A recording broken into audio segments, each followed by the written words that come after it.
Hello everybody, I'm Lisanne Miller with W, Cushing and Company, and in coordination with Rug Hooking Magazine, we're bringing you Third Thursdays with Lisanne. A big thank you to Rug Hooking Magazine for continuing this educational series.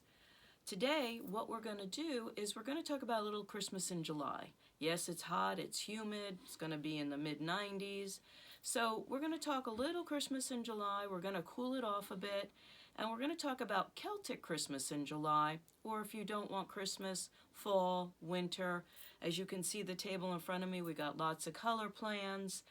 And I'm also going to introduce today to you my 3 new tree skirt patterns that are a little more contemporary and modern, and also coordinate with past videos. And as you can see, I brought Charles back in. He was from our How to Hook a Plaid.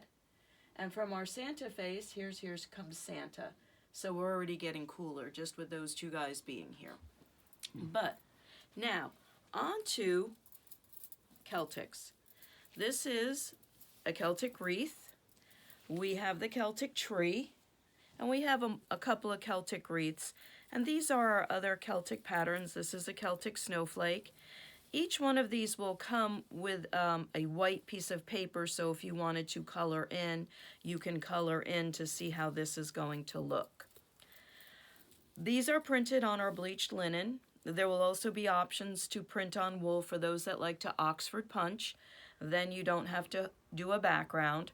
Or with it being on the bleached linen, you really don't have to hook a background. You can make it into a table mat, a pillow.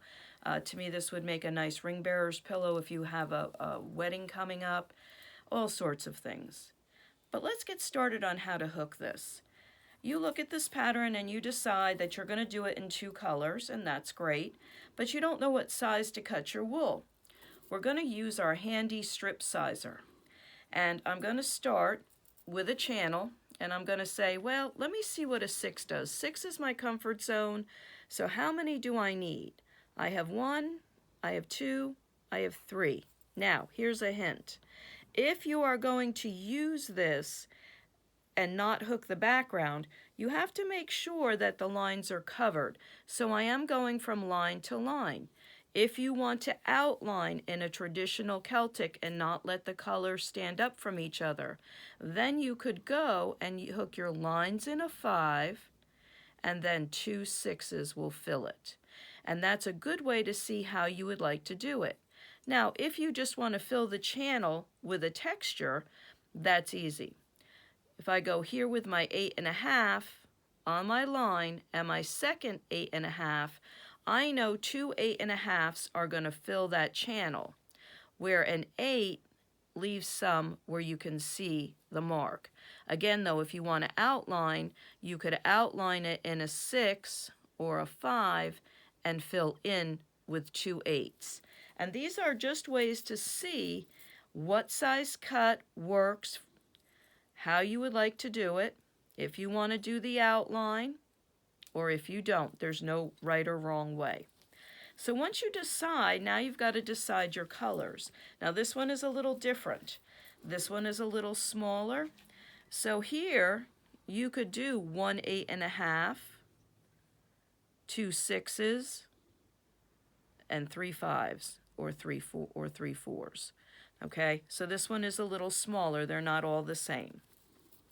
So once you decide what size cut you want, now you've got to color plan it. So let's start with the Celtic tree. And with the Celtic tree, this was done in a single row. Where I wanted it highlighted, I used darker. This is mainly 1 piece of wool. And then the star on top, and I used one of our light colors for a background called Gull. I had it made into a pillow. I made it into an envelope pillow, and there we are. But I did have to, with this one, because the layers are different sizes, this one's a little different, I went with an 8 here and then 2 rows of a 6 here, because these are the wings and sometimes you need to over accentuate them. You can use dyed wool or you can use texture. And for this one, I used Geo Red, our favorite Geo Red, where you have light, medium, and dark all in one. So where I really wanted this to stand out, or where I felt I had lost the Celtic, I used the dark. I used the medium, and then a lot of times to get the sweep, I would use the lightest sections. Now, here is a very big hint. If you are going to hook the background on a Celtic such as the Celtic Tree, once you finish a layer, and here's a layer, we just layer it down, get that background in. Get the background in. My background in the Celtic is a 4, outside is a 6. So this way you know your knots are standing up the way that they should be. You have it defined, you move to the next layer. The Celtic Tree was designed to hook in layers.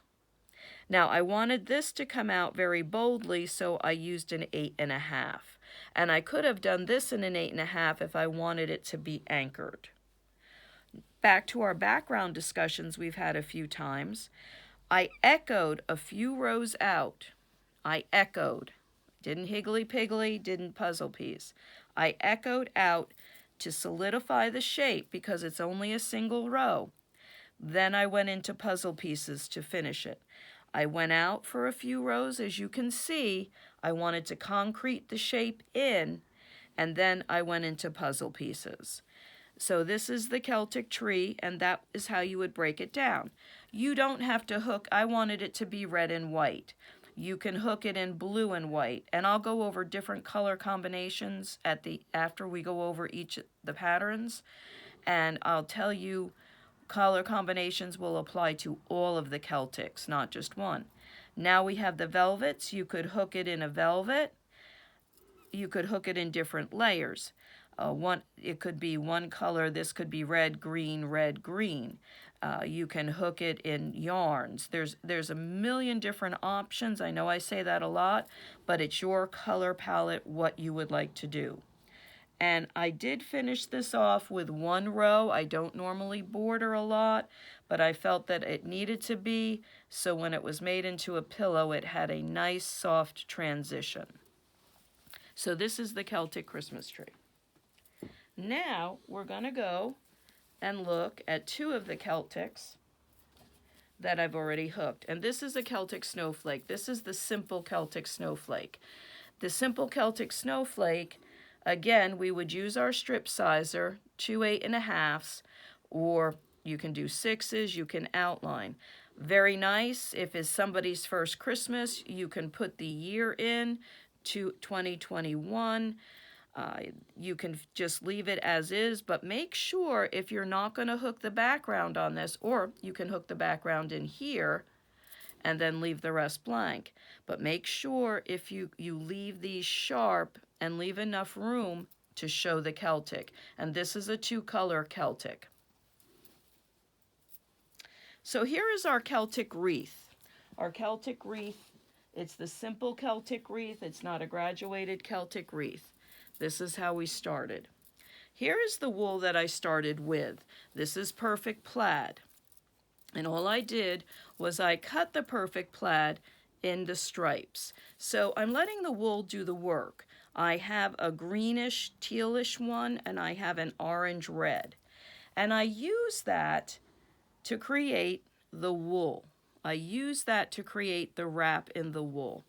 And I wanted, you have to pick, because at some point you've got to end this, how many of these, and I call them the points, how many points you want in wool, one color, and how many in the other.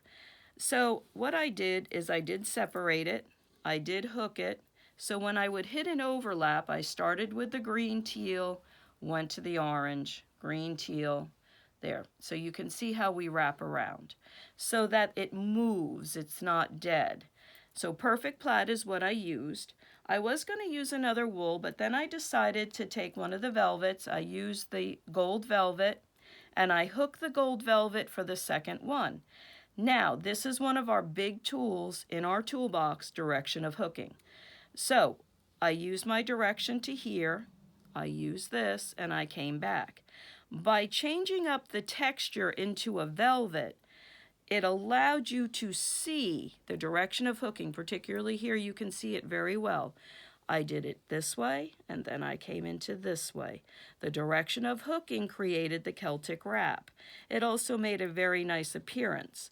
Now, I could hook in the centers here with something like cotton, one of our dyed wools parchment. However, I'm going to leave this and have it made into a pillow just like this. A little farmhouse look with the linen showing lets the Celtic stand on its own. So there we are. So I used a velvet and then I used the perfect plaid. That was a lot of fun to do because by changing the texture, the Celtic became two levels. The other snowflake pattern that we have is the double snowflake. In this one, I decided not to use any wool at all. I decided that I would just use two of our boho velvets, and I used a dark and a light. Now this same look can be achieved with wool. So it does not have to be always hooked in a mixed media, but it's a lot of fun. And like I said, the colors are endless. With this one, I picked a fall motif, not a winter. I wanted to do a fall one to just show you they don't all have to be Christmas. But you could do a Halloween one. You could use one of our oranges and then a black. Like I said, whatever colors you would like, dyed or textured. And again, in a little bit, we'll go over a few color plans. So with that, let's go into some color planning. And I'm going to keep this one on top so you can see it. And I need to grab an orange, just like that. Let's start with Halloween. Let's start with Halloween. People like Halloween. It's a great holiday. If you wanted to do a mixed media piece and just say you have a Halloween tree, because who doesn't have a Halloween tree? There is the black and the orange. Okay, so maybe you, and this is a chenille, not a velvet, but there you are. You don't have to hook the background, you can let it sit. But if you wanted to hook the background and keep it into Halloween, you could actually keep it all in mixed media and do a purple. So for Halloween, that would work with mixed media. But if you wanted to do it in wool, here we have our vintage orange bright. And yes, it is bright. So you could do it in wool, like I did one section of it, then really make it rich and do the second motif in black. That is one way to do that. Or if you wanted it to be more for fall, but you wanted a little pop of color, one of the wraps could be in our yellow topaz, and then the other could be in glistening mountains because it has a little bit of glitter in it. It's got all the fall colors in it, and it would look very nice. Very, very nice. So they are a couple of options for that. So just say that you want a Christmas one. Well, and you don't want to use any kind of mixed media. So then you go with a red and a green. Christmas red, Christmas green. And there you can leave it out. Or if red is your color and you really like red and you want to do it where you can use it for Christmas, Valentine's Day, 4th of July, anything that, leave it out for a little bit longer, then you could pair it and make it red and white. And you could pair it with our white or off-white velvet and make it red and white and get more use out of it. And that goes for any of it, whether it's the snowflake. I'm just using this one here so you can see it. So suppose you have a son-in-law, daughter-in-law, son or daughter that they're very contemporary and all they want is gray. Okay, here we go. We can provide that. So you can use your textures to your advantage. One of the wraps, we'll go to a snowflake on this one. Let's go to a snowflake because I think the snowflake would look really pretty in this. We're going to go to this right here. This is the Celtic Snowflake. Here is the snowflake in the center. Here is the outside. So if I did the outside, all of these out here in dapple gray, you could actually do the snowflake in a white. It will stand up against the linen. Or here we go with one of our great plaids, gray, gray, and more gray. You can use the different stripes, like I did on the fall plaid, and hook the snowflake in this. Then just leave the background plain as the white. Contemporary, great gift for yourself or somebody in the family. So if you want a winter, we're going to go back to the snowflake and you just want winter. Well, we got winter. Here is great. You can do the snowflake in a blue, okay? Blueberry fields. Or you could do the snowflake in Maine sky, just like that, and do the outside rings in the blue. You can reverse it if you want this more predominant and this on the outside. The color choices are really up to you.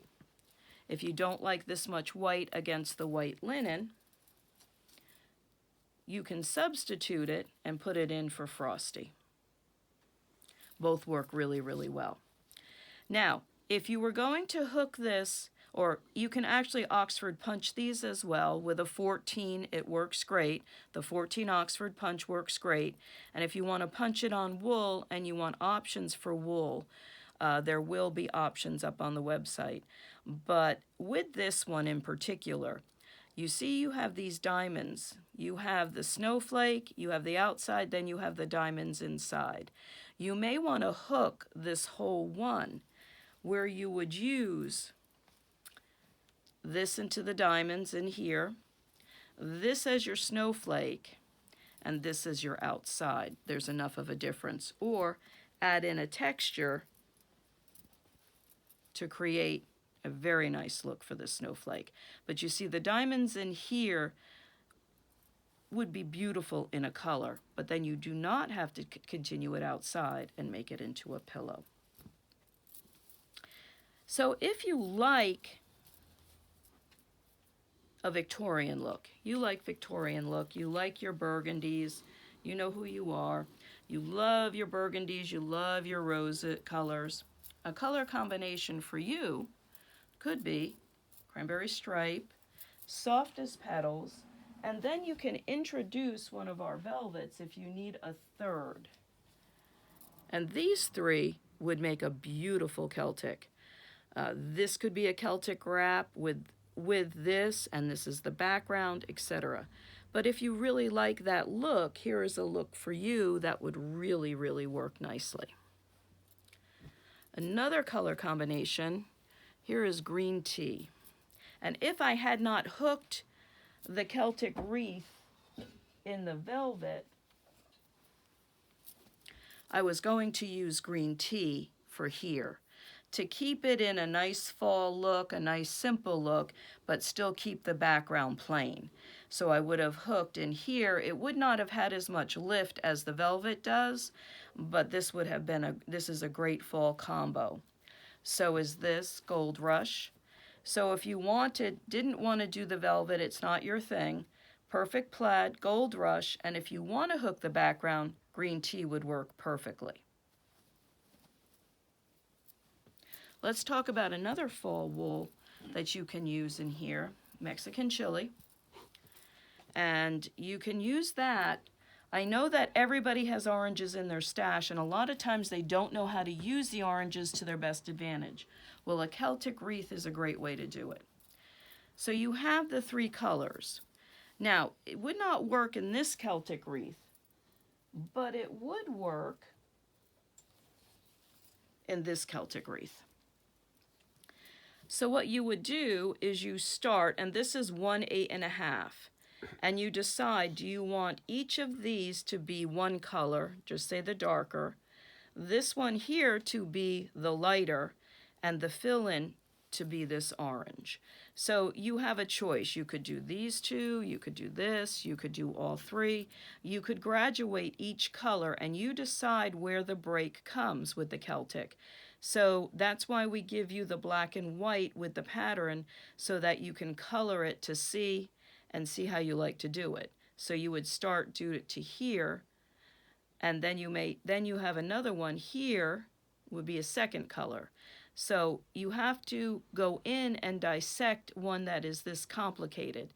And how that's done is if you know all your inside tips are going to be Mexican chili, you come and you hook them first. You just simply hook these first. You don't go any further. You just hook those, just like that.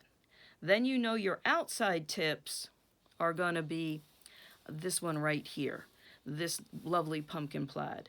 So then you come out and you hook those. The lines that connect can be a third color, or you decide which color you want to be more predominant and lace around. So this one can be one color, this can be another. Then the connecting line, you can decide bold, bright, or subtle in between. So while this looks very complicated, if you break down the Celtic, you're able to do it in a very nice way. And again, this would look stunning in shades of green, shades of red, so you can use it for more holidays, where you would do a dyed or a dyed and textured or a dip dye, whatever you'd like. So there are many, many options with that. The other option always is to add in a velvet or to use the velvets.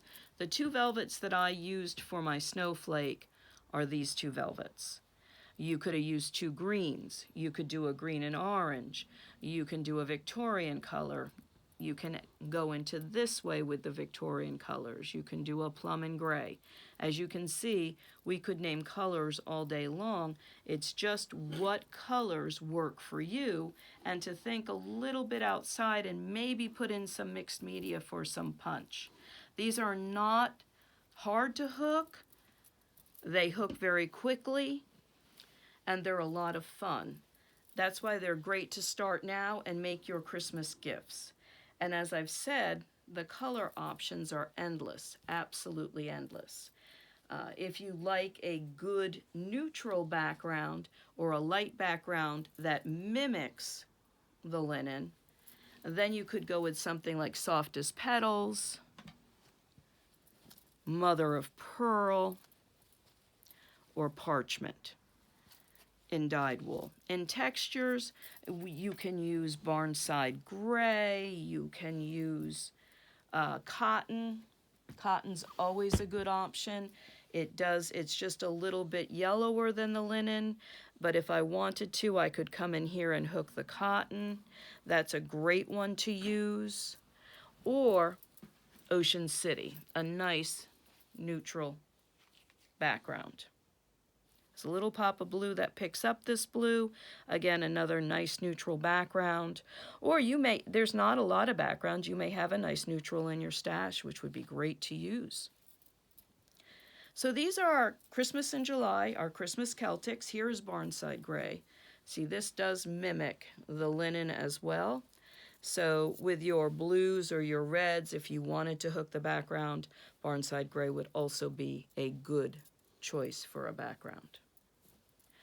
So, since we are in Christmas in July, Santa's here, we have Santa and snowmen here, I'd like to introduce our new line of Christmas tree skirts. These I designed. COVID did bring me back to the design table. This is called Fa La La, and they will be up on our website so you can see better pictures. They come in two sizes, 35-inch, 24-inch. They do come with the slit for you to put in. Now, I know a lot of you don't do Christmas trees anymore. We are also offering these in a tabletop without this and this. It can be plain or have Merry Christmas put in.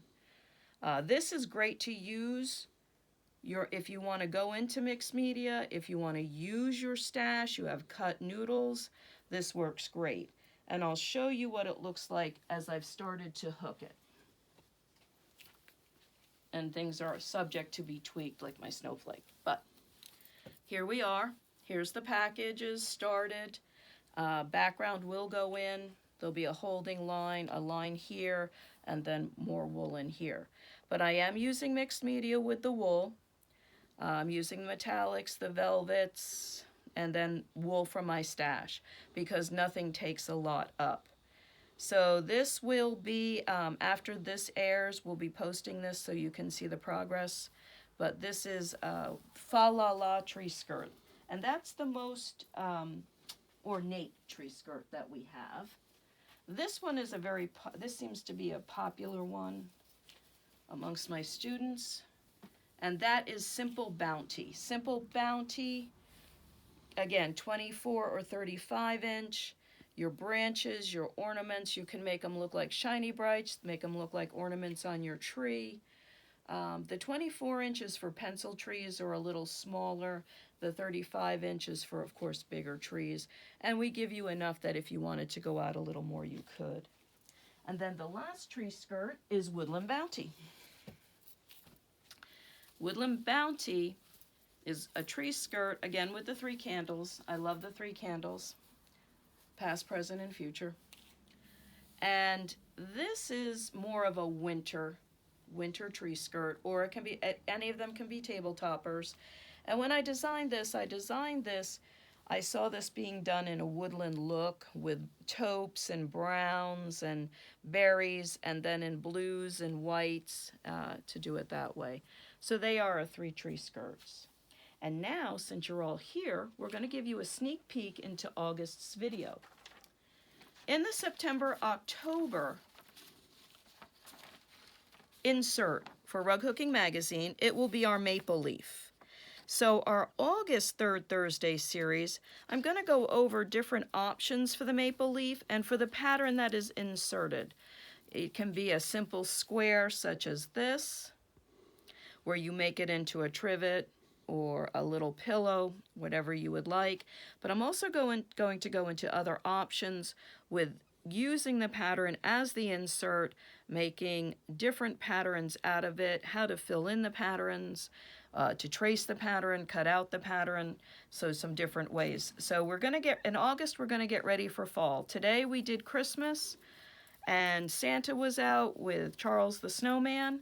But August, we're going to go over what the pattern insert is so you can make the best use of it. So I hope you've enjoyed Christmas in July. I hope I've cooled you off a little bit. And until August, be well and stay well. Thank you.